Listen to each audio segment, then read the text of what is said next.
Subscribe now and press the bell icon. Never miss an update. नमस्कार friends, राष्ट्रीय blind YouTube channel में आप सभी का स्वागत है।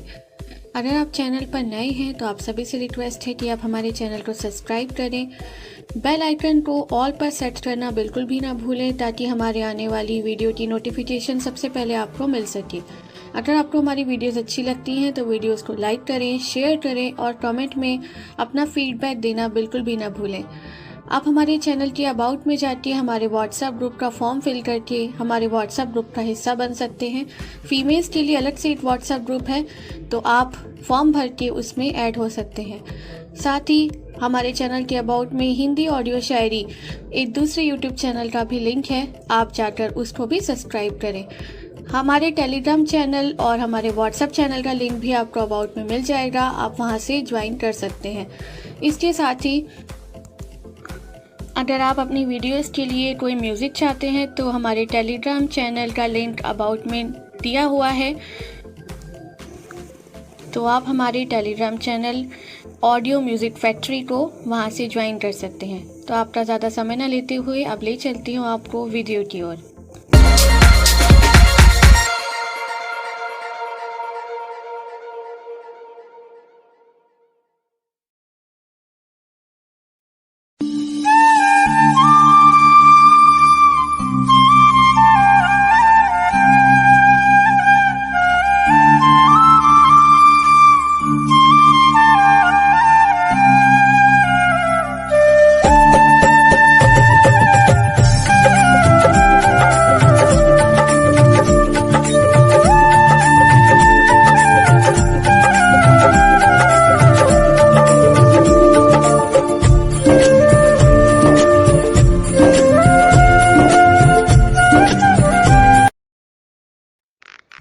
प्रातःकाल राम और लक्ष्मण ऋषि विश्वामित्र के साथ मिथिलापुरी के वन उपवन आदि देखने के लिए निकले।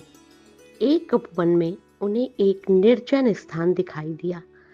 राम बोले, गुरुदेव, यह स्थान देखने में तो आश्रम जैसा दिखाई देता है, किंतु क्या कारण है कि वहां कोई ऋषि मुनि दृष्टिगोचर नहीं हो रहे हैं? इस पर विश्वामित्र जी ने कहा, ये स्थान कभी महात्मा गौतम का आश्रम हुआ करता था। वे अपनी पत्नी अहल्या के साथ यहाँ पर रहकर तपस्या करते थे। एक दिन गौतम ऋषि की अनुपस्थिति में इंद्र ने गौतम के वेश में आकर अहल्या से प्रणय याचना की। यद्यपि अहल्या ने इंद्र को पहचान लिया था, तो भी यह सोचकर कि मैं इतनी सौंदर्यशाली हूँ कि देवराज इंद्र स्वयं मुझसे प्रणय याचना कर रहे हैं, अपनी स्वीकृति दे दी। जब इंद्र अपने लोक लौट रहे थे, तभी अपने आश्रम को वापस आते हुए गौतम ऋषि की दृष्टि इंद्र पर पड़ी। उस समय इंद्र उन्हीं का वेश धारण किए हुए थे। तत्काल वे सब कुछ समझ गए और उन्होंने इंद्र को श्राप दिया। इसके बाद उन्होंने अपनी पत्नी को श्राप दिया कि रे दुराचारणी, तू हजारों वर्ष तक केवल हवा पीकर कष्ट उतारती हुई यहाँ राख में पड़ी रहे।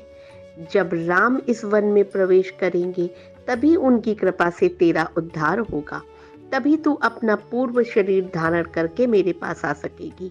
यह कहकर गौतम ऋषि इस आश्रम को छोड़कर हिमालय पर जाकर तपस्या करने चले गए। अतः हे राम, अब तुम आश्रम के अंदर जाकर अहिल्या का उद्धार करो।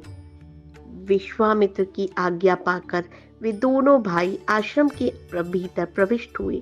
वहां तपस्यारत अहिल्या कहीं दिखाई नहीं दे रही थी, केवल उसका तेज संपूर्ण वातावरण में व्याप्त हो रहा था। जब अहिल्या की दृष्टि राम पर पड़ी तो उनके पवित्र दर्शन पाकर वह एक बार पुनः सुंदर नारी के रूप में दिखाई देने लगी। नारी रूप में अहिल्या को सम्मुख पाकर राम और लक्ष्मण ने श्रद्धा पूर्वक उनके चरण स्पर्श किए। तत्पश्चात उनसे उचित आदर सत्कार ग्रहण कर वे मुनिराज के साथ पुनः मिथिलापुरी को लौट आए।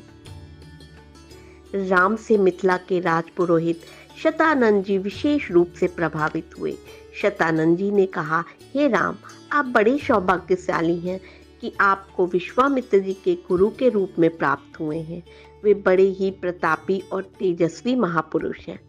ब्राह्मणत्व की प्राप्ति के पूर्व ऋषि विश्वामित्र बड़े पराक्रमी और प्रजावत्सल नरेश थे। प्रजापति के पुत्र कुश और कुश के पुत्र कुशनाथ और कुशनाथ के पुत्र राजा गाधिप थे। ये सभी शूरवीर, पराक्रमी और धर्मपरायण थे। विश्वामित्र जी उन्हीं गाधी के पुत्र हैं। एक बार राजा विश्वामित्र अपनी सेना के साथ वशिष्ठ ऋषि के आश्रम में गए। क्योंकि उस समय वशिष्ठ जी ईश्वर भक्ति में लीन होकर यज्ञ कर रहे थे, विश्वामित्र जी उन्हें प्रणाम करके वहीं बैठ गए। यज्ञ क्रिया से निवृत्त होने के बाद वशिष्ठ ने विश्वामित्र का बहुत आदर सत्कार किया और उनसे कुछ दिन आश्रम में ही रहकर आतिथ्य ग्रहण करने का अनुरोध किया। इस पर यह सोचकर कि मेरे साथ विशाल सेना है और सेना सहित मेरा आतिथ्य करने से वशिष्ठ जी को कष्ट होगा, विश्वामित्र जी ने नम्रता पूर्वक विदा होने की अनुमति मांगी। किंतु वशिष्ठ जी के अत्यधिक अनुरोध करने पर थोड़े दिनों के लिए राजा विश्वामित्र को उनका आतिथ्य स्वीकार करने के लिए विवश होना पड़ा। राजा विश्वामित्र के आतिथ्य स्वीकार कर लेने पर वशिष्ठ जी ने कामधेनु गौ का आह्वान किया और उससे विश्वामित्र तथा उनकी सेना के लिए 6 प्रकार के व्यंजन तथा समस्त प्रकार की सुविधाओं की व्यवस्था की प्रार्थना की। उनकी इस प्रार्थना को स्वीकार करके कामधेनु गौ ने सारी व्यवस्था कर दी। वशिष्ठ जी के अतिथि सत्कार से राजा विश्वामित्र और उनके साथ आए सभी लोग बहुत प्रसन्न हुए। कामधेनु गौ का चमत्कार देखकर विश्वामित्र के मन में उस गौ को प्राप्त कर लेने की इच्छा जागृत हुई और उन्होंने वशिष्ठ जी से कहा कि ऋषिश्रेष्ठ, कामधेनु जैसी गौ तो किसी वनवासी के पास नहीं वरन राजा महाराजाओं के पास शोभा देती है, अतः आप इसे मुझे दे दें। इसके बदले मैं आपको सहस्त्रों स्वर्ण मुद्राएं दे सकता हूँ। इस पर वशिष्ठ जी ने बोले, राजन, ये गौ ही मेरा जीवन है और मैं इसे किसी भी कीमत पर नहीं दे सकता हूँ। वशिष्ठ जी के इस प्रकार कहने पर विश्वामित्र ने बलात् उस गौ को पकड़ लेने की आज्ञा दी और सैनिक गण उस गौ को डंडे से मार मार कर हाँकने लगे। कामधेनु गौ ने क्रोधित होकर अपना बंधन छुड़ा लिया और वशिष्ठ जी के पास आकर विलाप करने लगी। वशिष्ठ जी बोले, हे कामधेनु, मैं इस राजा को श्राप भी नहीं दे सकता क्योंकि ये राजा मेरा अतिथि है और मेरे इसके पास विशाल सेना होने के कारण इससे युद्ध में भी विजय प्राप्त नहीं कर सकता। मैं अत्यंत विवश हूँ।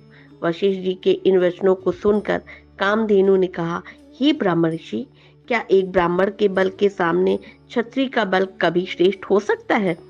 आप मुझे आज्ञा दीजिए, मैं एक क्षण में इस क्षत्रिय राजा को उसकी विशाल सेना सहित नष्ट कर दूंगी। कोई अन्य उपाय न देखकर वशिष्ठ जी ने कामधेनु को अनुमति दे दी। आज्ञा पाते ही कामधेनु ने योग बल से सैनिकों की एक सेना उत्पन्न कर दी और वह सेना विश्वामित्र की सेना के साथ युद्ध करने लगी। विश्वामित्र जी ने अपने पराक्रम से समस्त पावन सेना का विनाश कर दिया।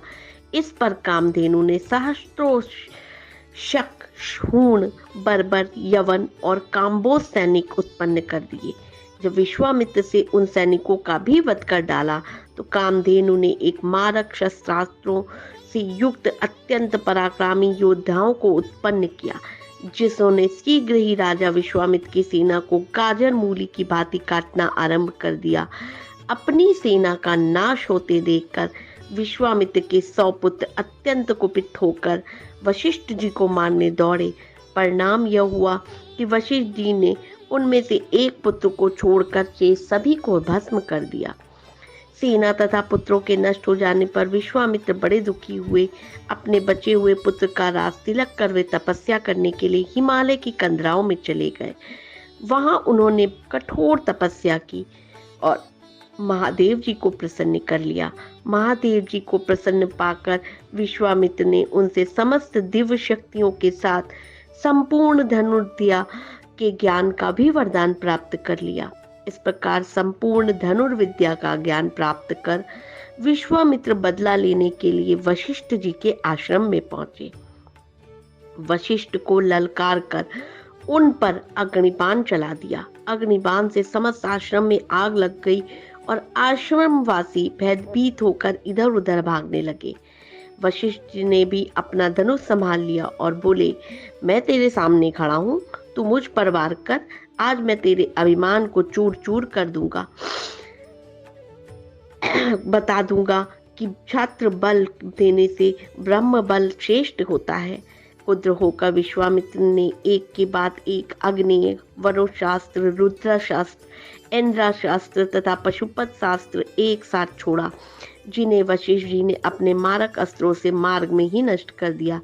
इस पर विश्वामित्र ने और भी अधिक क्रोधित होकर मानव, मोहन, गांधर्व, जूदड़, दारण, व्रज, ब्रह्मापाश, कालापाश, वरुणापाश, पिनाक, दंड, पैशाक, क्रौच, धर्मचक्र, कालचक्र, विष्णु चक्र, वायव्य, मंथन, कंकाल, मूसल, विद्याधर, कलाशास्त्र आदि सभी अस्त्रों का प्रयोग कर डाला। वशिष्ठ जी ने उन सभी को नष्ट करके ब्रह्मास्त्र छोड़ने के लिए जब अपना धनुष उठाया तो सब देव किन्नर भयभीत हो गए, किंतु वशिष्ठ जी ने तो उस समय अत्यंत क्रुद्ध हो रहे थे। उन्होंने ब्रह्मास्त्र छोड़ ही दिया।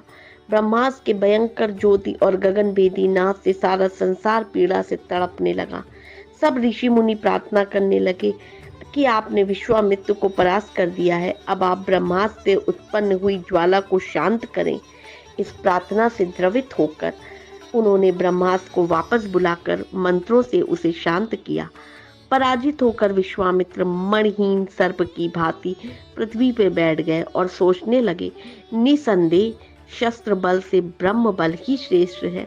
अब मैं तपस्या करके ब्राह्मण की पदवी और उसका तेज प्राप्त करूंगा। इस प्रकार विचार करके वे अपनी पत्नी सहित दक्षिण दिशा की ओर चल दिए। उन्होंने तपस्या करते हुए अन्न का त्याग कर केवल फलों पर जीवन यापन प्रारंभ कर दिया। उनकी तपस्या से प्रसन्न होकर ब्रह्मा जी ने उन्हें राजर्षि का पद प्रदान किया। इस पद को प्राप्त करके भी यह सोचकर कि ब्रह्मा जी ने केवल मुझे राजर्षि का ही पद दिया, महर्षि, देवर्षि आदि का नहीं, वे दुखी हुए। वे विचार करने लगे, मेरी तपस्या अब भी अपूर्ण है, मुझे एक बार पुनः घोर तपस्या करनी चाहिए। तो इसी के साथ रामायण का 7वां अध्याय यानी कि रामायण का 7वां एपिसोड भी समाप्त होता है। हम उम्मीद करते हैं कि आपको ये एपिसोड भी अच्छा लगा होगा। अगर आपको ये एपिसोड अच्छा लगा है तो वीडियो को करें लाइक और सभी लोगों के साथ करें शेयर।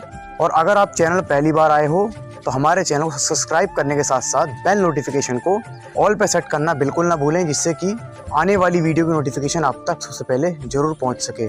तो दोस्तों, अगर आप लोगों ने बाकी के एपिसोड्स नहीं देखे हैं तो हमने रामायण की प्लेलिस्ट का लिंक वीडियो के डिस्क्रिप्शन में दे रखा है, तो आप लोग बाकी के एपिसोड्स देख सकते हो जिन लोगों ने नहीं देखा है। और मैं आप लोगों से रिक्वेस्ट करूँगा कि रामायण के एपिसोड्स में जो है वो व्यूज़ बहुत कम आते हैं, तो आप लोग देखा करें और लोगों के साथ शेयर भी किया करें ताकि हमें अच्छे खासे व्यूज़ मिल पाएँ। तो चलिए गाइस, मिलते हैं हम अगले रविवार को रामायण के 8वें एपिसोड के साथ। तब तक के लिए आप लोग अपना बहुत ख्याल रखिएगा और देखते रहिए राष्ट्रीय blind YouTube channel. Thank you.